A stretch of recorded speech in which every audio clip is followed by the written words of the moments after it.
Yes.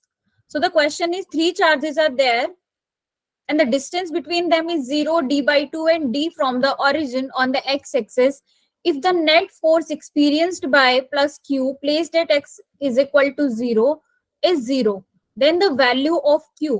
So this is the scenario. This is 0, x is equal to 0. One charge is here, plus q. This is capital small q. This is capital Q. And this distance is d by 2 and this distance is d. Now we have to find the value of q. हमें इस q की value निकालनी है, तो हम कैसे निकालेंगे? ये सिस्टम है मेरे पास, डिस्टेंस आपको गिवन है, वैल्यू ऑफ चार्जेस आपको गिवन है, अभी आपको इसकी वैल्यू निकालनी है, कैसे फाइंड आउट करेंगे? Any idea? मैम जो उसपे फोर्सेस लग रहे हैं उसको बैलेंस करके। Okay okay, so find the answer. किस किस को ये क्वेश्चन आता है? ट्राई करो, 1 मिनट में दे रही हूँ आपको, ट्राई करो। Ma'am option D. Okay, anyone else? Anyone else? अरे बोलो।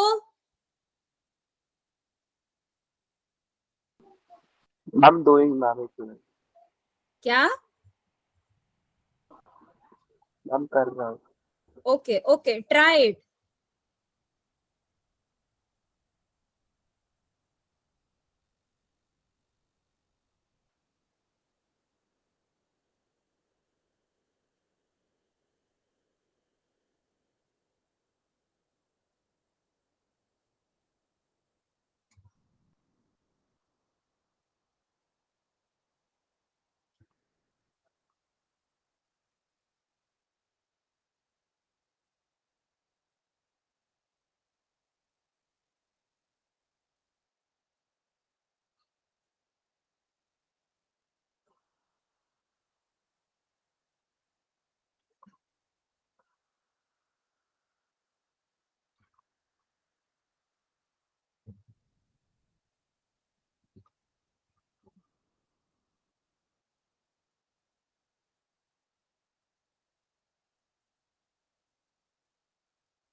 ये आंसर आया किसी का? Minus Yes, Q by ma'am. 4। अब ये कैसे Yes, आया? ma'am. देखो, एक क्यू यहाँ पर रखा है, एक क्यू यहाँ रखा है, एक क्यू यहाँ पर रखा है। अब मुझे इसकी वजह से निकालना है, ये वाला जो क्यू है, इसकी वजह से मैं पहले इस वाले चार्ज की वजह से निकालूंगी कितना फोर्स लग रहा है। फोर्स का फॉर्मूला क्या होता है? 1/4πε0 Q1 Q2 by are square, यही होता है ना। तो मैंने इनके बीच में डिस्टेंस कितनी है? d/2 मैंने रखा, दैट इज F1। अब इस Q की वजह से इस Q पे क्या फर्क पड़ रहा है, इसका फोर्स क्या है, वो मैंने फाइंड आउट किया, K into Q square divide by D square, क्योंकि इनके बीच के डिस्टेंस मुझे d गिवन है, ठीक है। और जब सिस्टम इक्विलिब्रियम में होता है, इट मींस नेट फोर्स वहां पर क्या होगा? 0 होना चाहिए। So F1 plus F2 is equal to 0 and F1 is equal to negative of F2। तो मैंने इन दोनों को इक्वेट किया और ये माइनस में आया, ठीक है। तो यहाँ पर जब मैं d/2 को होल स्क्वायर जब इसका मैं खोलती हूँ तो दैट इज d²/4। तो यहाँ पर मैंने इन सबको कैंसिल आउट किया, then I got the value of q। Small q is minus q/4। This is the answer. You got it everyone? Anyone have doubt? No, किसी को ma'am. यहाँ पे डाउट है? Okay, so we are going to the next question. This is the solution for this question, okay? Next question is here. A parallel plate capacitor having capacitance 12 picofarad is charged by battery to a potential difference of 10 volt. ठीक है? Excuse me, यहाँ ma'am. पर, yes, ma'am questions दिख नहीं रहे screen पे। Screen नहीं दिख रही है आपको? नहीं मैम। कौन सी स्लाइड दिख रही है? लास्ट क्वेश्चन की दिख रही है? मैम दिख ही नहीं रही स्क्रीन तो। अभी तक दिख रही थी? नहीं दिख रही थी मैम, अभी ज्वाइन किया ना लिंक थोड़ा। बाकी लोग को भी नहीं दिख रही क्या? मैम जो नया क्वेश्चन आप बोल रहे हो उसकी दिख रही है, पिछले वाली की दिख रही है। ओके ओके, थोड़ा सा लैग चलता है, 1 मिनट का आप टाइम दो, आपको दिखेगा। अब दिख रहा है? क्या दिख रहा है आपको स्क्रीन पे? फर्स्ट क्वेश्चन दिख रहा है ना? Yes ma'am. Yes ma'am. ठीक है, अभी मैंने स्लाइड चेंज की, दिखी आपको? दिख गया मैम। ठीक है, अभी दिख रहा है second question? Yes ma'am. Yes ma'am. ठीक है, तो ये क्वेश्चन अब आप ट्राई करो। एक पैरेलल प्लेट कैपेसिटर है, उसका कैपेसिटेंस हमें 12 पिको फेराड गिवन है, और वो बैटरी से कनेक्टेड है। उस बैटरी का पोटेंशियल डिफरेंस है 10 volt. The charging battery is now disconnected and porcelain slab, ये मतलब एक काइंड ऑफ डाइलेक्ट्रिक है, ठीक है, ये एक मटेरियल है, और डाइलेक्ट्रिक कांस्टेंट उसका है 6.5, और वो इसमें स्लिप हो गई, ठीक है, वो उसको डाइलेक्ट्रिक स्लैब को कैपेसिटर के बीच में आप स्लिप कर दिए, ठीक है। अब क्या करना है? Work done by the capacitor on the slab in this situation.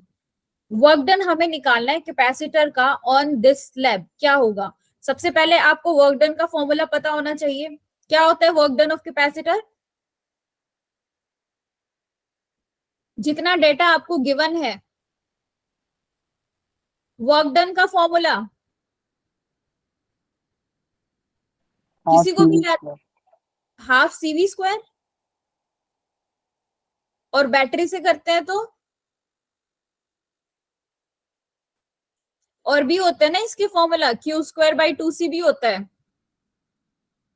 एक बार ट्राई करो एक क्वेश्चन, 1 मिनट दे रही हूं मैं आपको, just try it, then we will solve.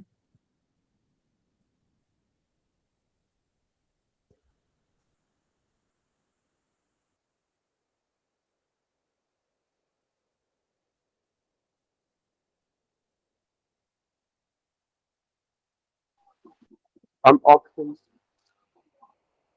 Answer आया आपका?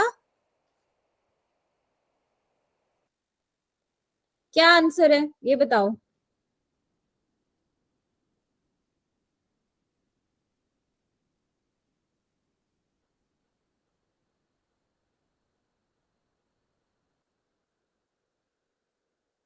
सबसे पहले आपको क्या करना होगा, जब यहाँ पर कोई स्लैब नहीं थी तब इसकी एनर्जी कितनी थी वो आपको फाइंड आउट करनी है, ठीक है। और जब हम स्लैब को इंसर्ट करते हैं तब कितनी एनर्जी है वो फाइंड आउट करते हैं। अब स्लैब को जब हम इंसर्ट करें तो कैपेसिटर पे फर्क पड़ेगा, कैपेसिटेंस पे। क्यों फर्क पड़ेगा? क्योंकि यहाँ पर एक डाइलेक्ट्रिक कांस्टेंट भी ऐड हो गया है, ठीक है। तो क्या होता है? C dash is equal to C K, ये होता है ना, ये इसमें चेंज हो गया। फिर जब आप बाद में एनर्जी निकालोगी तो जो इनिशियल एनर्जी है without the slab is that is initial, और जब स्लैब के साथ निकालोगे दैट इज फाइनल। और वर्क डन क्या होता है मेरा? चेंज इन द एनर्जी, ठीक है। तो जो ये वाली एनर्जी है final energy minus initial energy, जो आप इसका डिफरेंस निकालोगे that is equal to work done by the capacitor. तो इनिशियल एनर्जी आपने फाइंड आउट की, कितनी आई? इनिशियल एनर्जी कितनी आई? हाफ सीवी स्क्वायर से, without dielectric slab. Ma'am 60 pico farad. Okay, 60 pico farad आई है बेटा। एनर्जी फेराड में थोड़े आ सकती है, एनर्जी की यूनिट क्या फेराड होती है? मैम सॉरी मैम गुलाम। थोड़ी सी मैम मिस्टेक। 600 पिको जूल आएगी ना। हाँ, यस यस यस। अब ये सेम फॉर्मूला से आप डाइलेक्ट्रिक स्लैब के साथ एनर्जी निकालो। मैम 92। इसमें मैम इसमें क्या फाइनल चेंज आंसर हो जाएगा? 592। ओनली जो सी है वो सी डैश में चेंज हो जाएगा, वो उसकी एनर्जी हो गई, है ना। Yes ma'am. yes or no? It is very simple.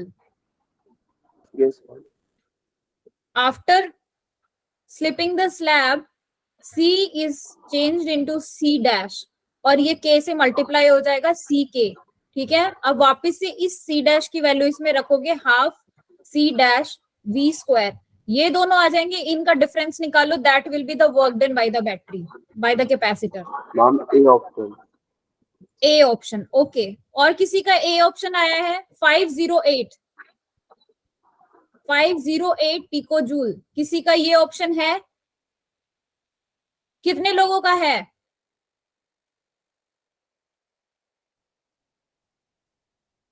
अरे बताओ।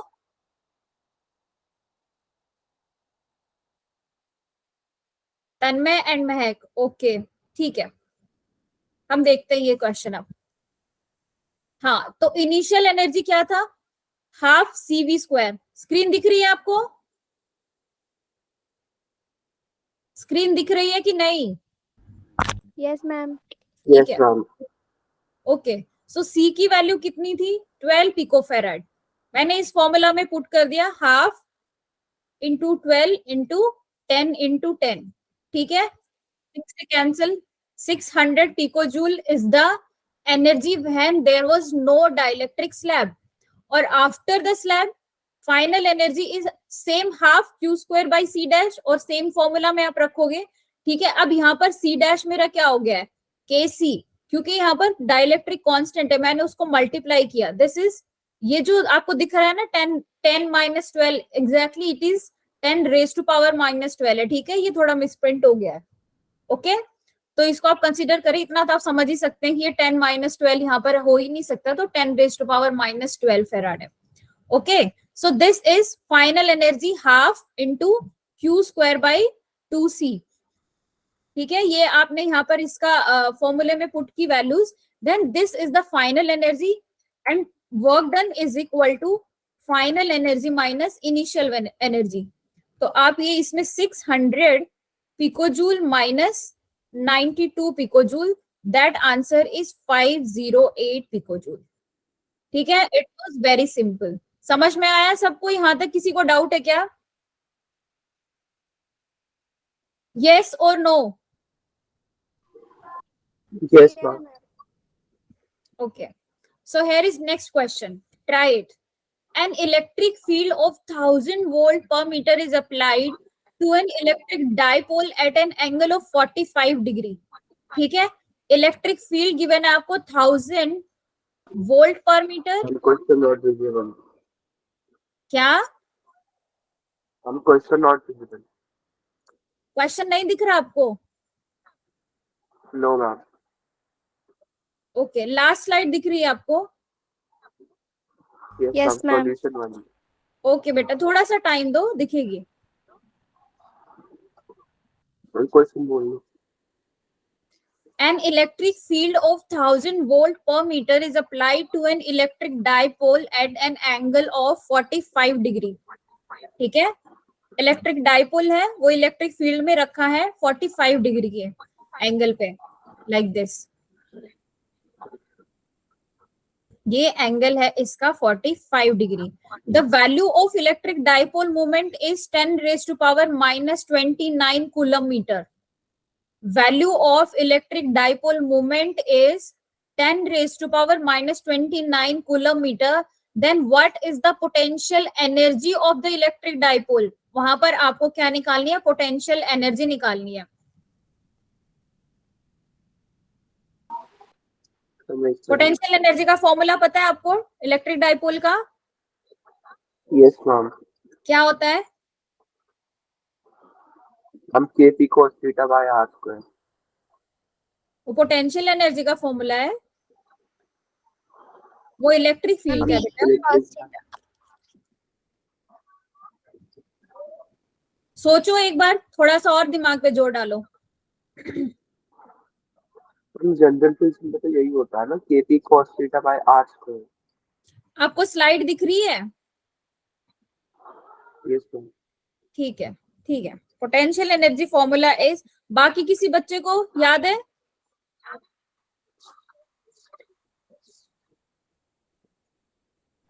Ma'am minus ma'am PE cos theta minus PE cos theta। Minus PE cos theta, बस आपके पास पी है, ई है, थीटा है, पुट कर दो, answer will be there.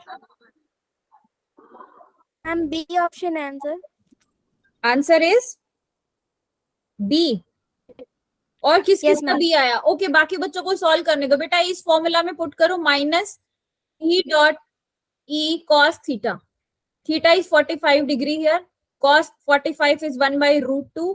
P की वैल्यू आपको गिवन है, ई की वैल्यू गिवन है, फॉर्मूले में रख के आंसर निकालो।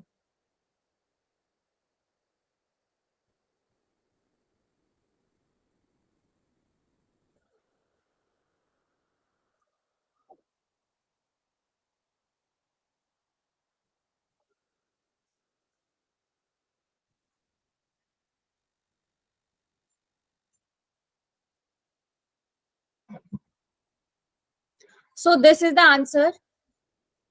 U is equal to minus PE cos theta. E is equal to 1000. Cos theta is cos 45 degree. And this is minus 10 raised to power minus 29. इन सबको मल्टीप्लाई करेंगे, the answer will B -7 into 10 raised to power -27 joule.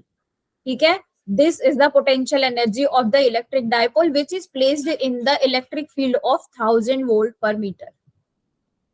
Okay, understood? Yes, ma'am. Okay, so here is the next question.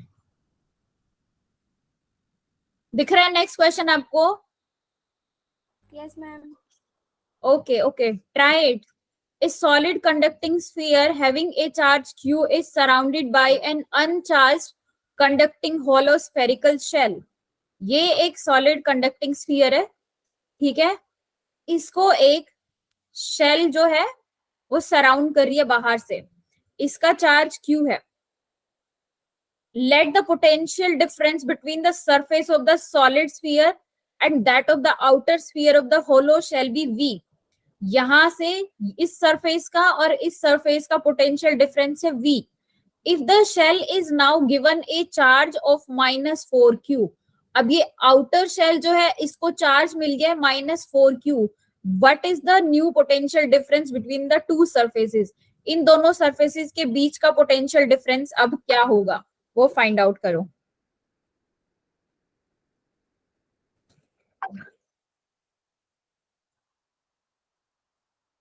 Question समझ में आया? Question क्या पूछ रहा है? अरे बच्चों बोलो, तुम लोग नींद में हो क्या अभी? Yes, ma'am. Kishan, are you there? Yes, ma'am. तो क्वेश्चन क्यों नहीं कर रहे हो? हाँ ना में जवाब तो दो. कुछ समझ में आ रहा है कि नहीं आ रहा है? कुछ प्रॉब्लम है तो बोलो. No, ma'am. This is the question on the screen, try it. Electrostatics के क्वेश्चंस हैं ये.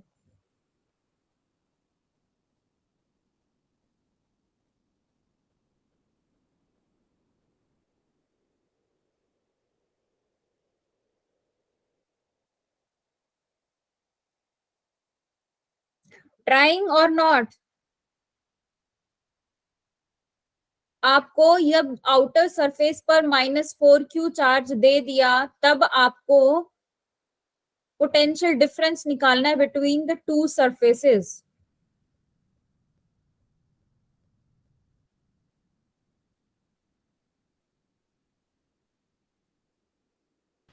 कर रहे हो कि नहीं कर रहे हो? किसी का आंसर आया?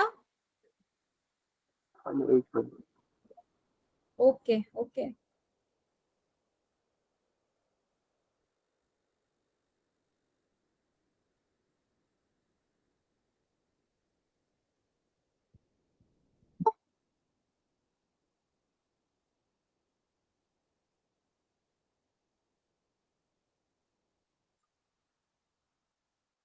दृष्टि, आर यू ट्राइंग इट?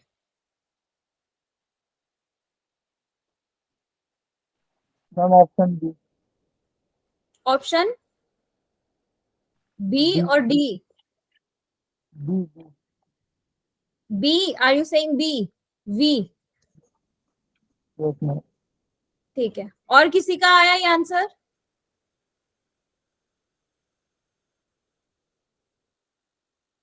कोई बोल के ही नहीं दे रहा है.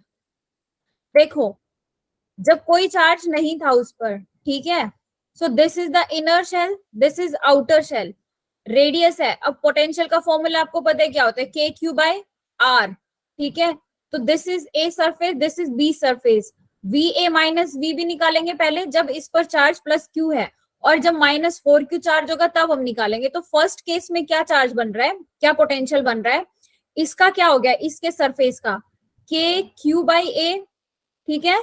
और इसका क्या बन जाएगा, के क्यू बाई बी। इन दोनों को डिफरेंस क्या होगा, V A minus V B is equal to K into q by A minus q by B.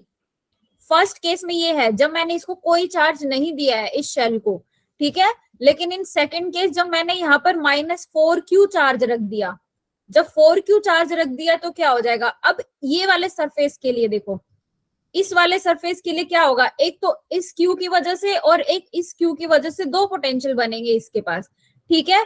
So one is k positive q divided by a plus अब इसकी वजह से k -4q divide by b, ठीक है।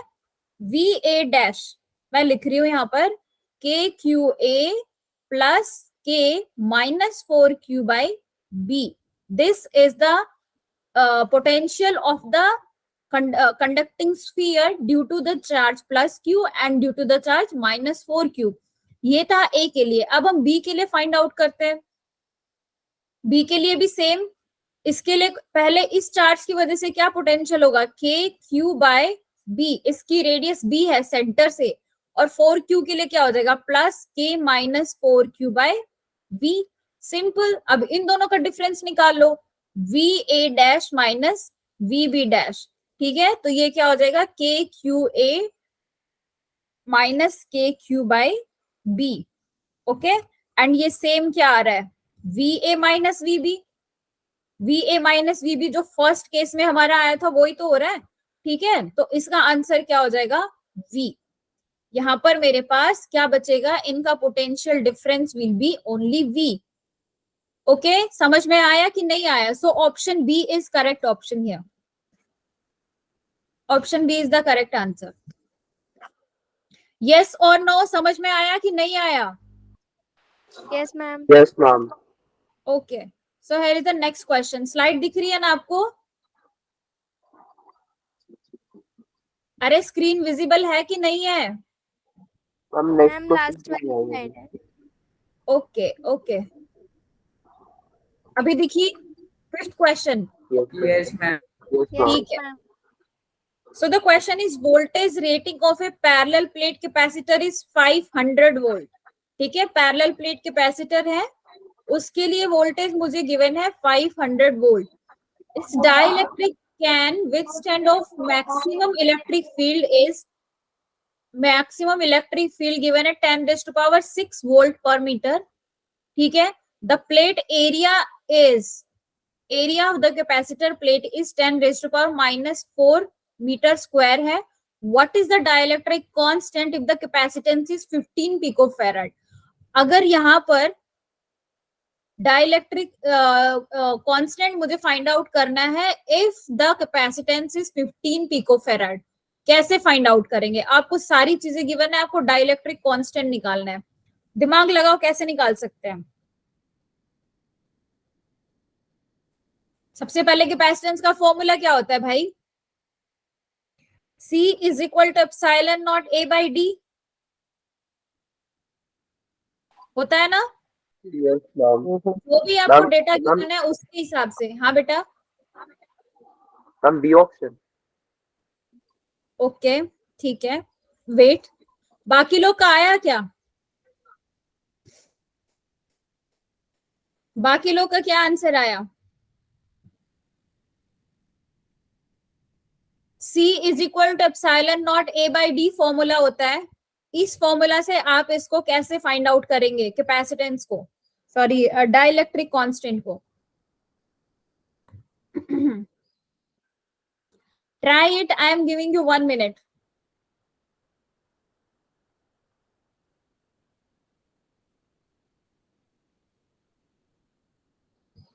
Question समझ में आया सबको।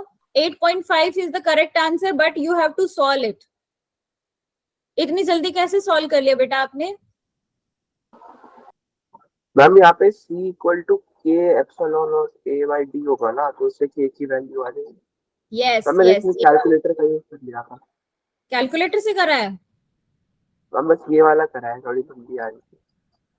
कोई बात नहीं, समझ में आ गया ना? बाकी लोगों को क्वेश्चन पता है कैसे अप्रोच करना है? हाँ कि ना, बोलो तो सही कुछ। अरे क्लास में तो इतना बोलते हो, अब क्या हो गया? अब क्यों नहीं बोल रहे हो?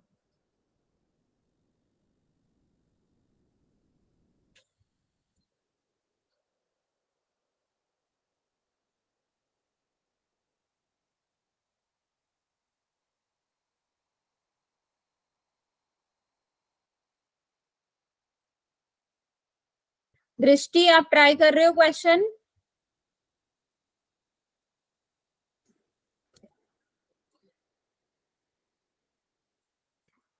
ओके, नहीं कर रहे तो ठीक है। This is the answer, C is equal to epsilon naught A by D होता है। अब डाइलेक्ट्रिक की बात करें तो C is equal to K epsilon naught A by D हो जाएगा, ठीक है। एंड डी, अब ई और वी आपको गिवन है, ठीक है, तो हम क्या करेंगे, V is equal to E D होता है, ठीक है, तो मैं यहाँ पर डी को रख दूंगी वी बाई ई की टर्म में। So C is equal to K epsilon naught A divide by V upon E.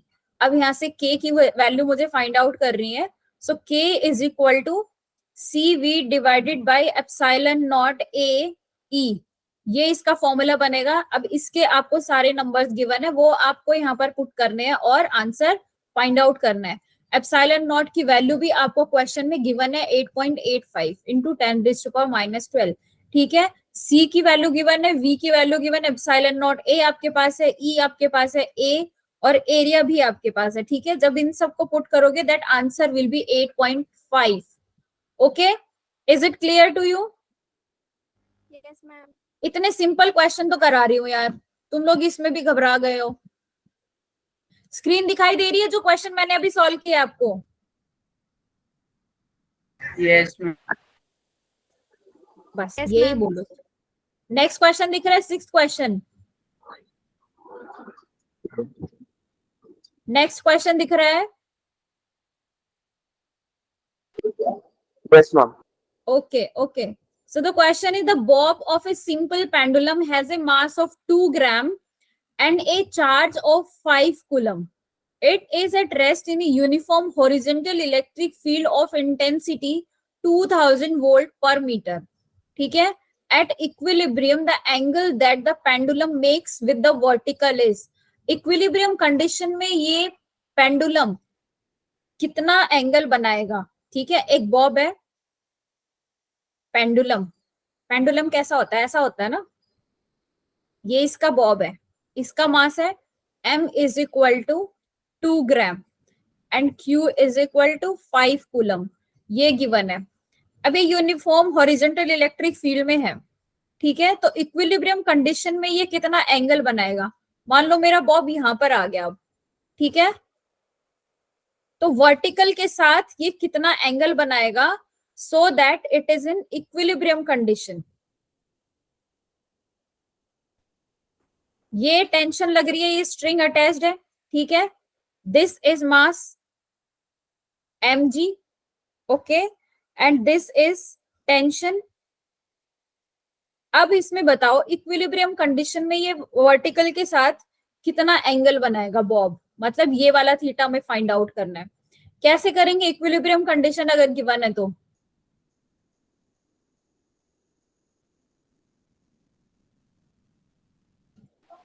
Ma'am बताओ। QE by mg, हम tan theta is equal to QE by mg। tan theta is equal to QE by mg, okay.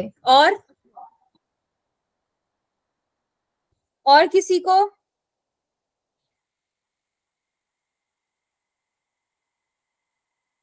और कोई try कर रहा है या नहीं कर रहा है भाई?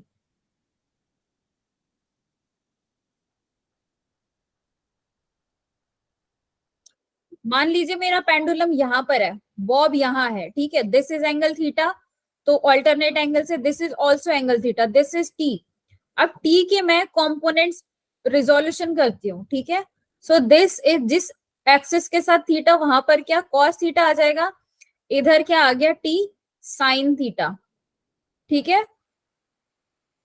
अब टी कॉस थीटा को क्या, कौन सा फोर्स बैलेंस कर रहा है, टी कॉस थीटा को फोर्स बैलेंस कर रहा है, दैट इज एम जी। और टी साइन थीटा को कौन सा फोर्स बैलेंस करेगा, दैट इज क्यू ई, ठीक है। मैम हाँ जी, हमें क्वेश्चन में 5 माइक्रो कूलम होना चाहिए, कूलम में तो बहुत बड़ी वैल्यू आ जाएगी। 2000 आप into solve 5 है मैम, वो ग्राम में है मैम, वो तो मैम 10 के पावर 6 में आने चाहिए आंसर। हाँ ये ग्राम में गिवन है ना, 2 ग्राम। मैम मैम नहीं किसी मैम, को mg नीचे तो आके नीचे आएगा ना, तो मैम 10 की पावर 6 में चला जाएगा ये। मैम वो तो और बड़ा हो जाएगा, बहुत बड़ा वैल्यू आ जाएगी, आप करके देख लो। ओके पहले आप ऐसे निकालो, फिर वैल्यू पावर्स का तो हम देख लेंगे बाद में। पहले आप ये क्वेश्चन फाइंड आउट करो, मतलब इसकी वैल्यू निकालो, फिर पावर का हम देख लेंगे, ग्राम किलोग्राम ये सब कर लेंगे, ये इतनी कोई बहुत बड़ी प्रॉब्लम नहीं है, ठीक है। पहले आप क्वेश्चन को समझो। तो ये इलेक्ट्रिक फील्ड में रखा हुआ है पेंडुलम, यहाँ पर है, ये टेंशन टी, स्ट्रिंग का टेंशन टी है, और इसके मैंने कंपोनेंट रेजोल्यूशन किया, so that is T cos theta, ये साइन थीटा, ये आपको पता है ना कैसे करते हैं। मैम आंसर डी है। हाँ, और किस किस का डी आया, ध्यान से देखो एक बार, आंसर डी आ रहा है क्या आपका। मैम आंसर तो नहीं आया मैम, लेकिन 5 into 10 की पावर -6 आया था, 10 की पावर -6 तो नेग्लेक्ट कर दिया तो 5 आ गया। थोड़ा सा मिस्टेक है, और ज्यादा नहीं है, थोड़ा सा मिस्टेक है। मैम डी आ रहा है। कितना आया, मैम डी। बी और D, ma'am D ball. Ball. Ma'am अगर इसको माइक्रो कूलम लेंगे तो भी ऑप्शन आएगा, वरना तो कोई आएगा ही नहीं, क्योंकि वो 10 ओके की पावर में आंसर आएगा। ओके ओके, अभी करके देखते हैं बेटा, ठीक है। So this is equation 1, this is equation 2, now divide, एक मिनट, इक्वेशन 2/1, ये चीज समझ में आई ना कैसे किया, ये इक्वेशन कैसे लिखी है मैंने, ये पता चला आपको, है ना, ठीक है। So T sine theta is equal to q E, T cos theta is equal to m g, T से T cancel out, this is tan theta, q कितना है यहाँ पर, चलो 5 रख लेते हैं, ई कितना है 2000 वोल्ट पर मीटर, एम कितना,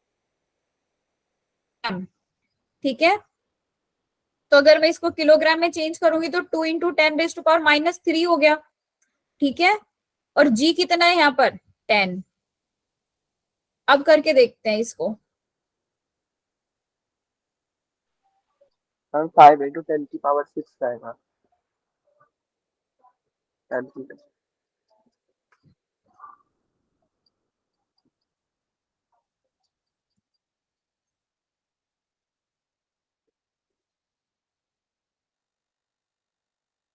ये आंसर आ रहा है ना इसका, 5 into 10⁵, ये यहाँ है आपका भी answer, tan theta. Yes ma'am. Yes ma'am, yes ma'am, मैं tan इनवर्स में हूँ। ओके ओके, लेकिन अगर हम माइक्रो कूलम लेते हैं इसको तो 10⁻⁻6 मल्टीप्लाई हो जाएगा, मैम फिर बी ऑप्शन आएगा। मैम ऑप्शन बी आ जाएगा। तो मैम 5 नहीं मैम, into, यूनिट सेम नहीं होंगी ना, तो मैम ये रेशियो में नहीं बढ़ सकते 0.5 हो गया, ये 0.5 हो गया, अगर मैं इसको माइक्रो कूलम ले रही हूँ तो, ठीक है। तो हाँ, तो 5 फिर बी आएगा। 0.5 हो गया, तो tan theta is equal to 0.5 आया ना, so theta will be tan inverse 0.5, ये आंसर आ रहा है। आप लोग का कैसे 5 आ गया, और 5 तो आया ही नहीं, मैंने बोला था अगर माइक्रो कूलम लेंगे तो बी आएगा, वरना तो कोई आएगा ही नहीं। अच्छा हाँ, वैसे फिर अगर माइक्रोकूलम नहीं लेंगे तो ये मिसप्रिंट हो गया मेरे से, सॉरी। इसके लिए ये माइक्रोकूलम होगा, ठीक है। और वैसे ये तो आपको माइक्रोकूलम में ही मिलेगा हर जगह, क्योंकि coulomb is a very big unit, ठीक है। तो यहाँ तक आपको क्लियर है ये क्वेश्चन? Yes ma'am. अरे समझ में आया कि नहीं आया?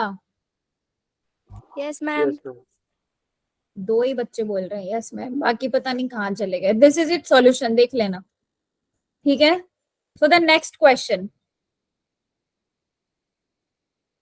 नेक्स्ट क्वेश्चन दिख रहा है आपको स्क्रीन पे? Yes ma'am. Okay. A parallel plate capacitor has 1 microfarad capacitance. One of its two plates is given plus 2 microcoulomb charge and other plate is given plus 4 microcoulomb charge. The potential difference developed across the capacitor is, दो capacitor है मेरे पास, ठीक है। दो एक के पास कितना है, 1 माइक्रोफेराड क्या है, कैपेसिटर है, कैपेसिटेंस है। इसके पास एक प्लेट के पास प्लस 2 माइक्रोकूलम चार्ज है, एक के पास प्लस 4 माइक्रोकूलम चार्ज है। इनके बीच का पोटेंशियल डिफरेंस आपको फाइंड आउट करना है। कैसे करेंगे?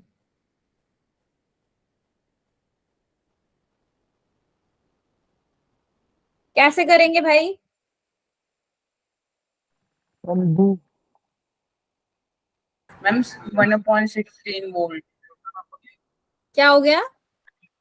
डी आ रहा है। स्क्रीन रुक गई क्या? No ma'am. हाँ ठीक है। क्या आंसर आ रहा है? D 1 volt. 1 वोल्ट। बाकी किसी का आया 1 वोल्ट? यस मैम आ गया। आ गया सब लोग का? कैसे आया बताना।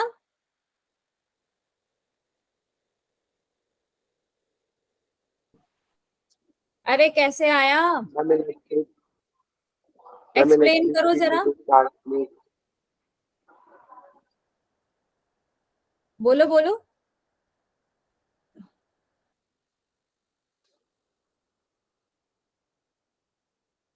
बोलो भाई।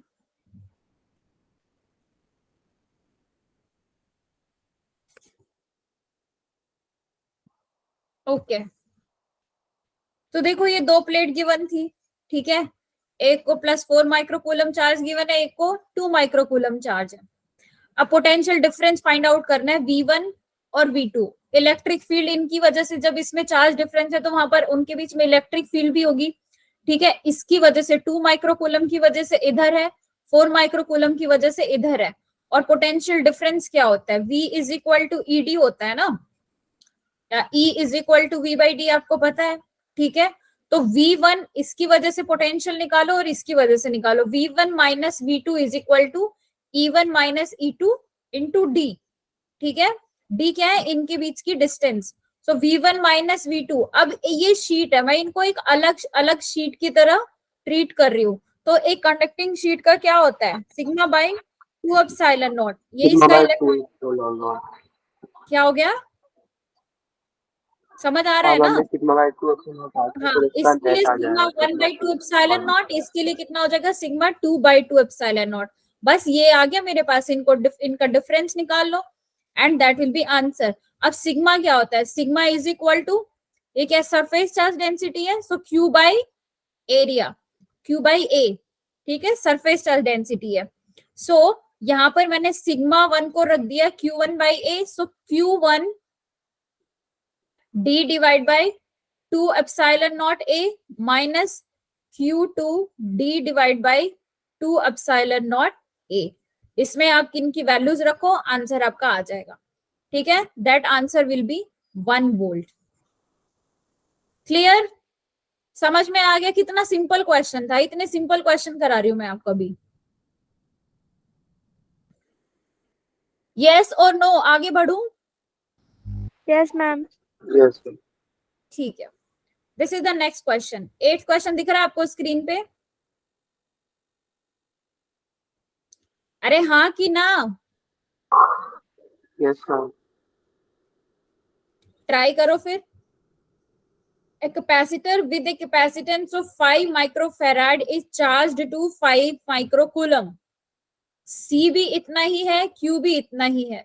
If the plates are pulled apart to reduce the capacitance to microfarad, अब ये जो नया वाला है C डैश, ये हो गया 2 माइक्रोफैराड, तो उसको अलग करने के लिए कितना वर्क डन करना पड़ा, ये हमें फाइंड आउट करना है. How much work done will be there to pull the plates apart. ये क्वेश्चन कैसे होगा? मैम डी आंसर है इसका. Q आपको गिवन है, C आपको गिवन है. वर्क डन की बात करें, वर्क डन के लिए क्या निकालना पड़ेगा हमें? एनर्जी. आपकी आवाज नहीं आ रही बेटा. मैम 2 है इसका answer. Option. It's not clear.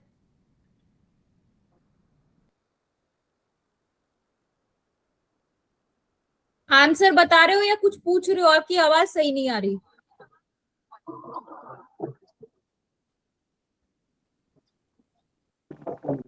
Ma'am answer है बी ऑप्शन. आपको क्वेश्चन स्क्रीन पे दिखाई दे रहा है? यस मैम, बी ऑप्शन आएगा. जिसकी आवाज क्लियर नहीं आ रही बेटा वो टेक्स्ट करो, मैं टेक्स्ट देखती हूँ.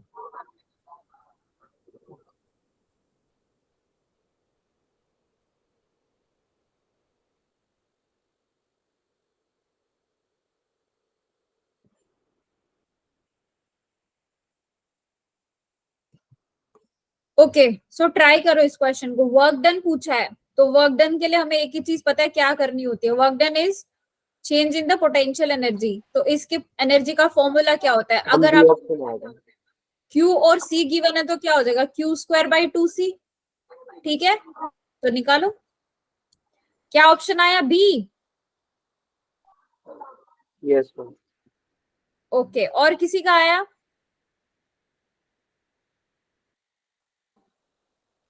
और किसी का आया ये वाला आंसर? यस और नो? मैम मैंने तो पहले सेट में लिख दिया. हाँ जी,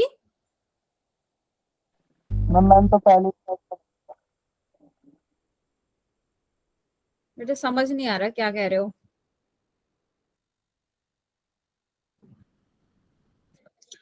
okay, so this is the answer. ठीक है, वर्क डन मतलब change in the potential energy final minus initial. तो फाइनल के लिए आपको सी की वैल्यू गिवन है. सी की वैल्यू कितनी थी? 2. ठीक है, और इनिशियल के लिए ये Q²by 2C का फॉर्मूला मैं लगा रही हूँ अभी एनर्जी के लिए. ठीक है, so initially it was 5 and now it is 2. ठीक है, तो Q²by 2 मैंने चार्ज लेकिन सेम है. Q²by 2C dash minus Q²by 2C. अब चार्ज तो सेम है, तो Q²by 2 को मैंने कॉमन ले लिया. 1 divided by C dash minus C. ठीक है, सो Q²by 2 C डैश बाद में क्या हो गया था? 2 हो गया था एंड माइनस 1/5 और इंटू 10⁻⁻⁶ इसके है ही. ठीक है, क्योंकि माइक्रो में था. तो Q की वैल्यू रखोगे. Q की वैल्यू कितनी थी? 5 थी. 5 into 10⁻⁻⁶ square divide by 2 into 1/2 minus 1/5 into यहाँ पर ही कर लो 10⁻⁻⁶. इस सबको सॉल्व करोगे so you will get answer 3.75 into 10⁻⁻⁶ joule. ठीक है, समझ में आया ये क्वेश्चन कैसे हुआ? समझ में आया या नहीं आया?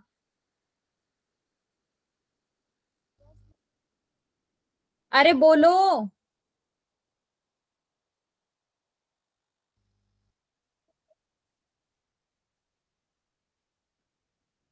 कोई है कि नहीं है क्लास में, या सब चले गए हैं रख के? आ गया. आ गया. बाकी लोग क्या कर रहे हैं यहाँ पे?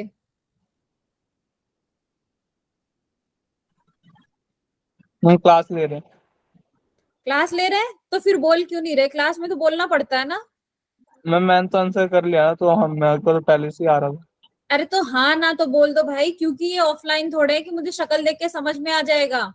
यहाँ बोलना पड़ेगा ना आपको. Okay ma'am.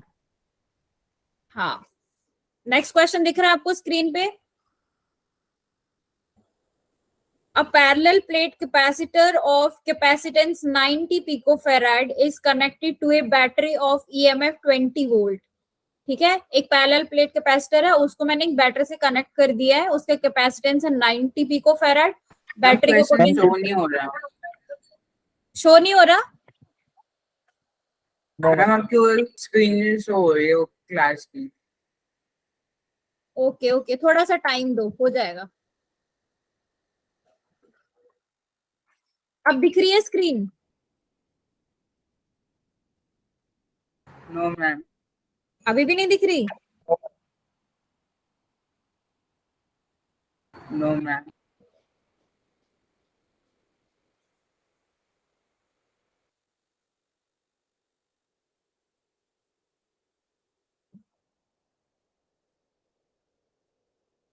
क्या दिख रहा है फिर आपको? क्लास की स्क्रीन शो हो रही है। लास्ट की स्क्रीन शो हो रही है बस। Yes ma'am.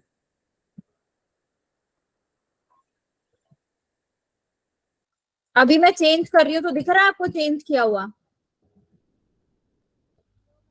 मैम एक बार क्लास रीजॉइन कर लेता हूँ। रिजॉइन करना पड़ेगा। मैम हो गया शो। हो गया ना? तो थोड़ा सा टाइम लगता है बट हो जाता है। So this is question 9। Question 9 अब सबको दिख रहा है ना? Yes ma'am. अरे हाँ ना तो बोल दो, मत बोलोगे यस तो। Ma'am. A parallel plate capacitor of capacitance 90 picofarad is connected to a battery of EMF 20 volt. If a dielectric material of dielectric constant K is equal to 5/3 is inserted between the plates, then the magnitude of the induced charge will be.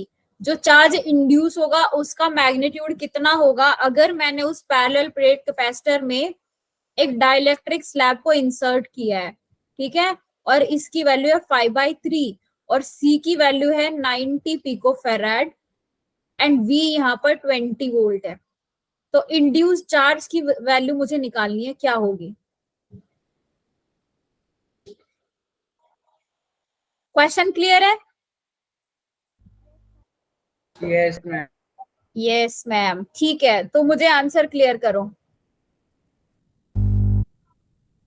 आप लोग ने पढ़ाई करी है कि नहीं करी है छुट्टियों में?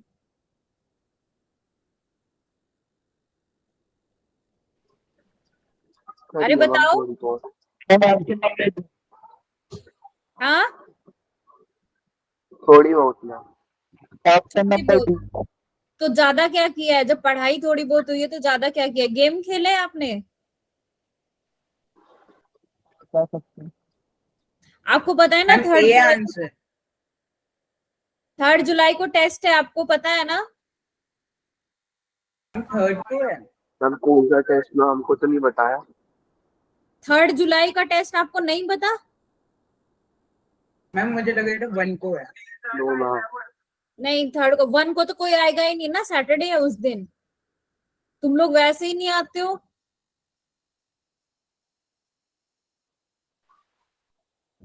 मैम किस चीज का टेस्ट है? सिलेबस वगैरह पूछते थे। अवंती का टेस्ट है और कैपेसिटर तक ही आएगा सिलेबस आपका। हमें इलेक्ट्रोस्टैटिक्स भी आएगा। हाँ, कैपेसिटर तक में तो वही चैप्टर हुआ है ना पूरा। कैपेसिटर तक में ओन। टेस्ट में भी आ गया ना। हाँ, वो तो पिछले वाले अवंती के टेस्ट में भी आया था। हाँ, तो इस बार भी कैपेसिटर तक ही आ रहा है। इलेक्ट्रोस्टैट्स, पोटेंशियल एंड कैपेसिटर यहीं तक आएगा बस, इससे आगे तो कराया ही नहीं है ना। No ma'am. सिंपली तो है, अच्छा है आपका ये चैप्टर। इस चैप्टर की वेटेज भी बहुत ज्यादा है, बोर्ड में भी ज्यादा है इलेक्ट्रोस्टैट्स की और कैपेसिटर की, और बाकी इसमें तुम्हारे कंपटीशन में भी बहुत ज्यादा है। तो अच्छा है, ये आपका स्ट्रॉन्ग हो रहा है। प्रॉब्लम क्या है? और पढ़ा भी हुआ है आपने पहले, तो रिवीजन करना एक अच्छा सा बस। क्वेश्चंस बनाओ जितने बना सकते हो। हाँ, ऐसे क्वेश्चन आएंगे ये पूछ रहे हो? Yes ma'am. क्वेश्चन तो हर लेवल के होंगे ना, मीडियम भी होंगे, थोड़े हार्ड भी होंगे, थोड़े इजी भी होंगे। हम ये वाले किस लेवल के हैं? ये वाले लेवल के नहीं नहीं, इस लेवल के नहीं आएंगे, ये तो किस बहुत लेवल छोटा के? लेवल आपको है। Okay, so the answer is here. Induce charge का फॉर्मूला क्या होता है? Q dash is equal to Q into 1/1 minus K। ठीक है, ये इसका फॉर्मूला होता है। And Q is equal to CV होता है, लेकिन यहाँ पर डाइलेक्ट्रिक स्लैब है तो क्या हो जाएगा? KCV हो गया। ठीक है, Q dash is equal to KCV। अब यहाँ पर आपको इसकी वैल्यू पुट कर देनी है बस। Q डैश की K की वैल्यू आपको 5/3 गिवन है। ठीक है, C की वैल्यू आपको 90 गिवन है एंड V की वैल्यू आपको 20 गिवन है। आप इसमें पुट कर दो, आपका आंसर आपके सामने हो जाएगा। ठीक है, यहां से आप Q की वैल्यू निकालोगे, ये सब पुट करके Q की वैल्यू आ जाएगी। Q डैश के फॉर्मूला में रख दो, Q dash is equal to, Q की वैल्यू यहाँ पर आई है 3 इंटू 1 माइनस 1/5/3। ये 5/3 क्या बन जाएगा? 3 इंटू 1 माइनस 3/5 रेसिप्रोकल होके। सो 3 into 2/5, 6/5 is the, and 6/5 1.2 nanocoulomb. So its answer will be, induced charge का फॉर्मूला है Q dash is equal to Q into 1 minus 1/K and Q induced here is 1.2 nanocoulomb। कुछ भी नहीं है, simple, आपको बस ये देखना है डाइलेक्ट्रिक कांस्टेंट गिवन है तो वहां पर Q की वैल्यू चेंज हो जाएगी, उसको आपको फॉर्मूला में रखना है, दैट्स इट। इतना सिंपल क्वेश्चन है, समझ में आ गया? Yes ma'am. बहुत देर में बोलिए बेटा। 10th क्वेश्चन दिख रहा है आपको स्क्रीन पे? अरे दिख रहा है कि नहीं दिख रहा? Yes. दिख रहा। Yes ma'am. हाँ, तो 10th क्वेश्चन को ट्राई करो। The energy stored in the electric field produced by a metal sphere is 4.5 joule. And if the sphere contains 4 microcoulomb charge, its radius will be, radius निकालनी है। ठीक है, एक metal sphere है, spherical conductor पढ़ाया था ना मैंने क्लास में। Yes, ma'am. यस, उसी का क्वेश्चन है।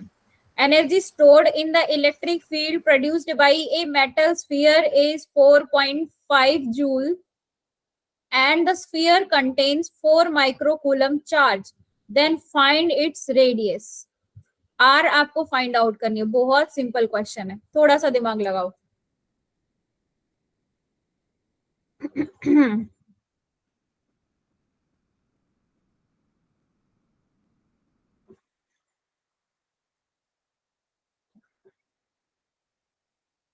No, option number 1। Option number 1। 1 तो बेटा गलत है, थोड़ा सा दिमाग लगाओ। ध्यान रखो, एनर्जी आपको गिवन है, एनर्जी से आपको क्या मिल जाएगा? Q आपको गिवन है, एनर्जी से आपको C मिल जाएगा। ठीक है, फॉर्मूले में जब आप रखोगे Q²/2C, आपको वहां से C मिलेगा। Q आपको गिवन है, एनर्जी आपको गिवन है, और इसका कैपेसिटेंस क्या होता है स्फेरिकल कंडक्टर का?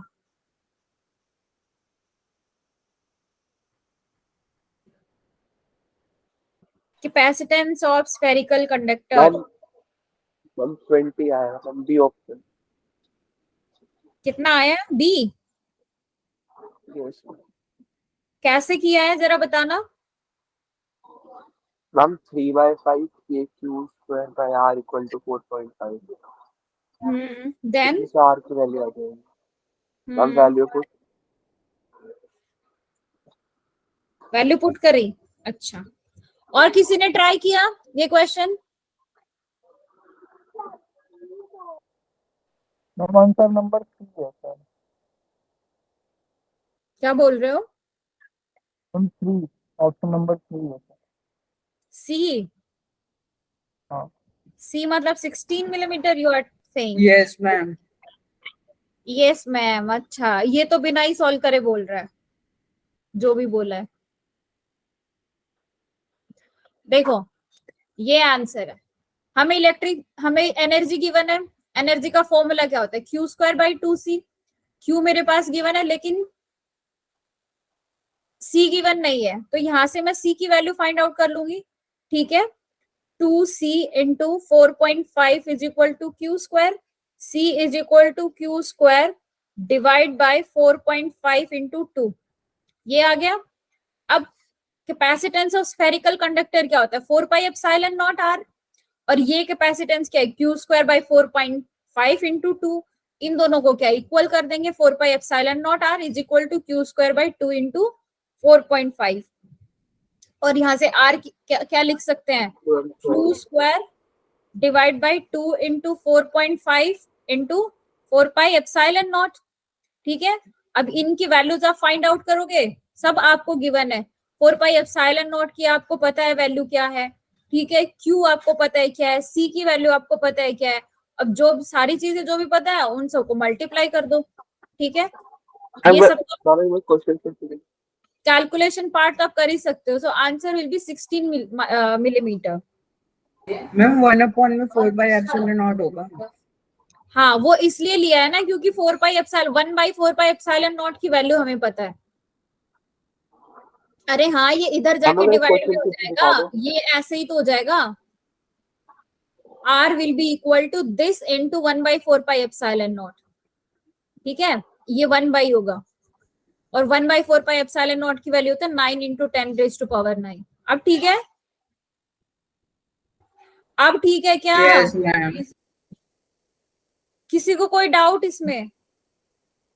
No ma'am. Okay, ma'am question पे दिखाना एक बार। ये देखो, देख लो,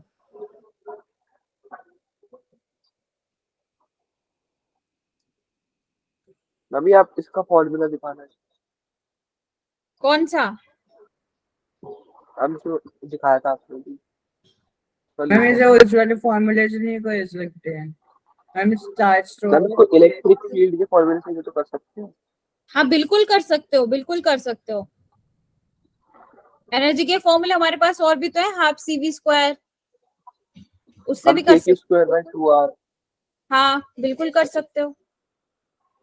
मैंने उससे क्या 20 आ रहा था, कैलकुलेशन मिस्टेक करूंगी। वो कैलकुलेशन मिस्टेक होगी बेटा, वो आप देखो, ठीक है। Next question is here, 11th question. There is a uniform electrostatic field, दिख रहा है ना आपको, स्क्रीन दिख रही है ना? Yes ma'am. There is a uniform electrostatic field in a region. The potential at various points on a small sphere centered at P in the region is found to vary between the 589.0 and 589.8 volt.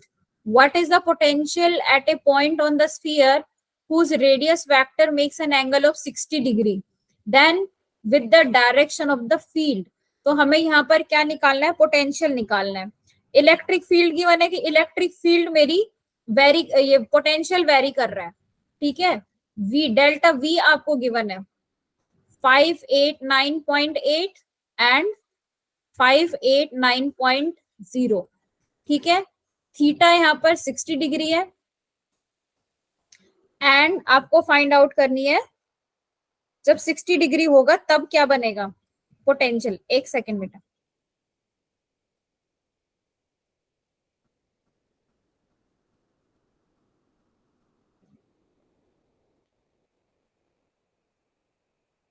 Question समझ में आया? Question पढ़ के देखो एक बार। एक uniform electrostatic field है, ठीक है, वहां पर पोटेंशियल एक स्मॉल स्फीयर में सेंटर P पर, उस रीजन में, और वो वेरी कर रहा है इस रेंज में 589.0 टू 589.8। तो जब 60 डिग्री एंगल बनेगा उस पॉइंट का इलेक्ट्रिक फील्ड के साथ, तो वहां पर पोटेंशियल क्या होगा, ये आपको फाइंड आउट करना है।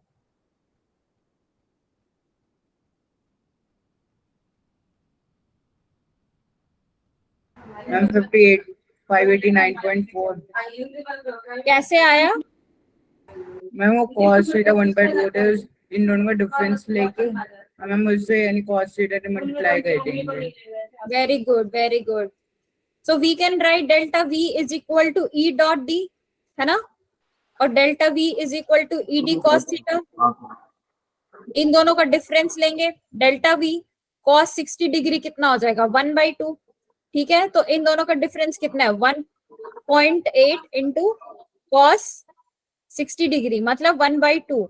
तो डेल्टा वी कितना आ गया मेरे पास, डेल्टा वी इज 0.4। एंड अब जो नया पोटेंशियल बनेगा, नया पोटेंशियल कितना बनेगा 589.0 plus 0.4। So its answer will be 589.4 volt. This is the answer. Is it clear? Normally average लेके नहीं कर सकते, लेकिन क्या लेके हम एवरेज लेके मैम 589 प्लस 589 कर सकते हो? 0.8 वो मैथमेटिकल अप्रोच हो गई ना, फिजिक्स की अप्रोच देख रहे हैं अभी। वैसे भी कर सकते हो, वो सिंपल है। ठीक है, ये इसका आंसर है। ये 60 डिग्री है।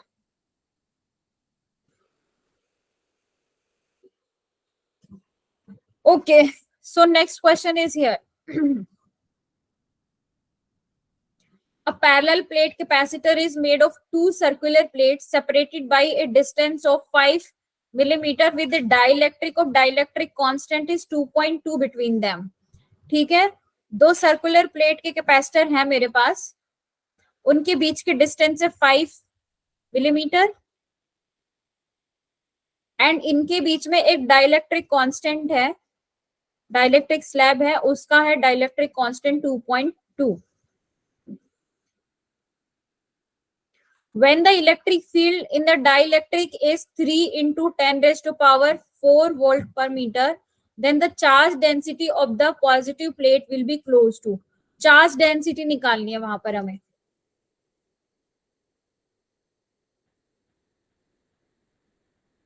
क्वेश्चन समझ में आया? दो पैरेलल प्लेट हैं हमारे पास सर्कुलर, उनके बीच की डिस्टेंस कितनी है 5 मिलीमीटर है, उनके बीच में एक डाइलेक्ट्रिक स्लैब है, उसका डाइलेक्ट्रिक कांस्टेंट है 2.2। वहां पर एक यूनिफॉर्म इलेक्ट्रिक फील्ड बन रही है डाइलेक्ट्रिक स्लैब के अंदर, that is 3 into 10 raised to power 4। Now you have to find the charge density of the positive plate. कैसे करेंगे? अरे कैसे करेंगे बताओ?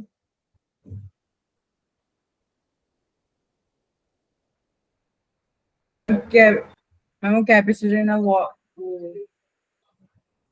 क्या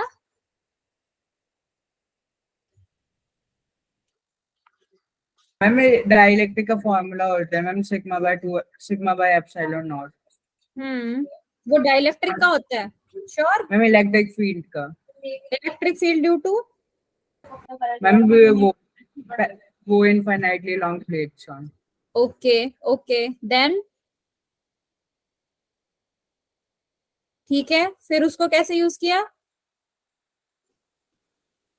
ma'am sigma by epsilon naught से मल्टीप्लाई कर दिया बस। फिर मैम 2/2 को डाइलेक्ट्रिक कांस्टेंट है। अच्छा, तो क्या आंसर आ रहा है आपका?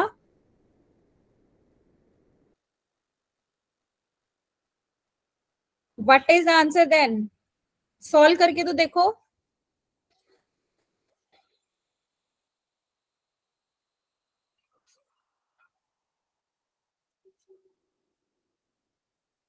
इलेक्ट्रिक चार्ज डेंसिटी का फॉर्मूला क्या होता है? Ma'am electric field between plates और कैपेसिटर का तो फॉर्मूला होता है E equal to sigma upon K epsilon naught. इसमें सिग्मा आ मैम जाएगा ये आंसर 6 into 10 की पावर -7। ओके, आप लोग की अप्रोच सही है। This is the answer 6 into 10 raised to power -7। ठीक है, K की वैल्यू आपको गिवन है, E की वैल्यू गिवन है, इलेक्ट्रिक फील्ड निकालनी है उन दोनों के बीच में, that is sigma by K epsilon naught है। Otherwise sigma by epsilon naught होती है, बट यहाँ पर आपको क्या गिवन है? ये डाइलेक्ट्रिक कांस्टेंट भी गिवन है। ठीक है, और निकालना आपको सिग्मा है। ठीक है, इलेक्ट्रिक फील्ड इंटेंसिटी का ये फॉर्मूला होता है, तो सिग्मा आपको चार्ज डेंसिटी निकालना है। ये क्या सरफेस चार्ज डेंसिटी है, सिग्मा इज इक्वल टू ये इधर जो ये वाली चीजें इधर मल्टीप्लीकेशन में जाएगी और सबकी वैल्यूज आपके पास है ही, आप वैल्यूज पुट करोगे आंसर भी ये आ जाएगा। ये कैलकुलेशन पार्ट है। ठीक है, एक छोटा सा फॉर्मूला यूज होना था बस इसमें। Okay, is it okay? यहाँ तक चीजें क्लियर है? Yes, ma'am. ठीक है, next question is here on the screen. Two capacitors C1 and C2 are charged to 120 volt and 200 volt respectively. ठीक है, C1 को चार्ज किया 120 वोल्ट तक, C2 को चार्ज किया 200 volt. It is found that by connecting them together, the potential on each one can be made zero. दोनों का जब हम कनेक्शन करते हैं तो पोटेंशियल उस पे जीरो बन सकता है. तो उसके लिए क्या कंडीशन होनी चाहिए बताओ? C. सी Ma'am, D. 3C1 plus 5C2 और is सी, equal. डी और सी. Ma'am, D. एक बार और सोच लो, बाकी बच्चों का क्या कहना है?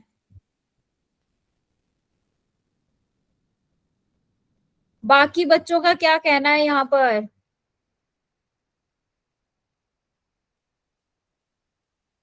कुछ कहना ही नहीं है या कुछ सुनना भी नहीं है? कुछ भी नहीं है? कुछ तो इंटरेक्शन करो भाई.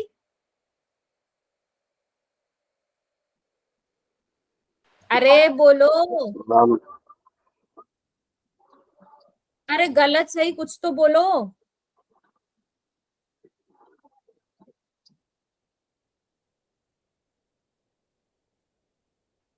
बोलो बोलो.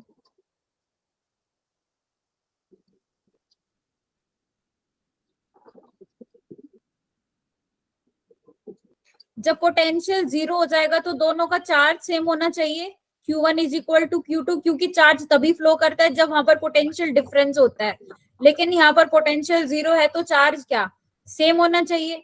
ठीक है, सो CQ क्या होता है? CV C1 120 and C2 200. ठीक है, अब ये क्या हो जाएगा? 3C1 equal to 5C2. हाँ, एक मिनट. आंसर तो डी होगा ना कि मैम, हम D दोनों अपने चार्जेस जाना. एक दूसरे को कैंसिल करेंगे तो हम अपोजिट प्लेट्स को वो कनेक्ट करेंगे.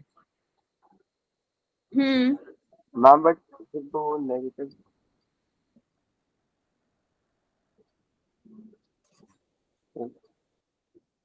अरे पोटेंशियल डिफरेंस जीरो है वहां पर, इट मींस वहां पर चार्ज क्या दोनों प्लेट्स पर चार्ज सेम हो गया है.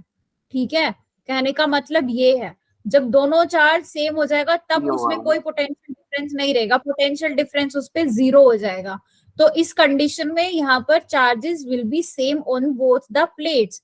तो इन दोनों को अगर मैं इक्वल रखती हूँ, अब मुझे कैपेसिटर नहीं पता, बस ये पोटेंशियल पता है. ठीक है, तो मुझे इनका रेशियो फाइंड आउट करना है कि कितना होगा. 3 और 5, सो 3C1 और 5C2, ये दोनों जब इक्वल होंगे तब ये कंडीशन सेटिस्फाई होगी. So this is the answer. Answer is C, 3C1 is equal to 5C2. ठीक है, यस मैम.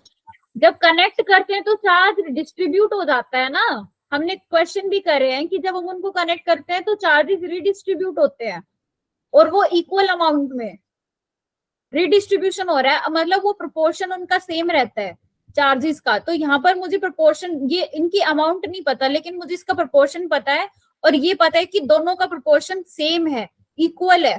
तो इसलिए मैंने यहाँ पर इनको इक्वल किया है. तो 120 और 200 ये कैंसिल आउट करके 20 से that will be 3C1 is equal to 5C2. This is the its condition. ठीक है, तो आज यही क्वेश्चंस थे, इससे आगे कोई क्वेश्चन नहीं है. तो यहाँ तक आपको सारे क्वेश्चन समझ में आए कि नहीं आए? अगर इस Yes, ये स्लाइड मैं आपके साथ शेयर करूंगी ग्रुप में, अगर आपको कोई भी डाउट हो इस पूरी PDF में से तो आप मुझसे पूछ सकते हैं. ठीक है, बाकी हम नेक्स्ट क्लास में करते हैं. आज की क्लास हम यही ओवर करेंगे. Okay yes ma'am. Okay guys, everyone. अरे बोलो Okay, हाँ madam. ना तो बोलो भाई. yes ma'am, thank you. Yes. चलो ठीक है, मिलते हैं फिर Yes, कल ma'am. क्लास में. ओके, चलो बाय. Yes.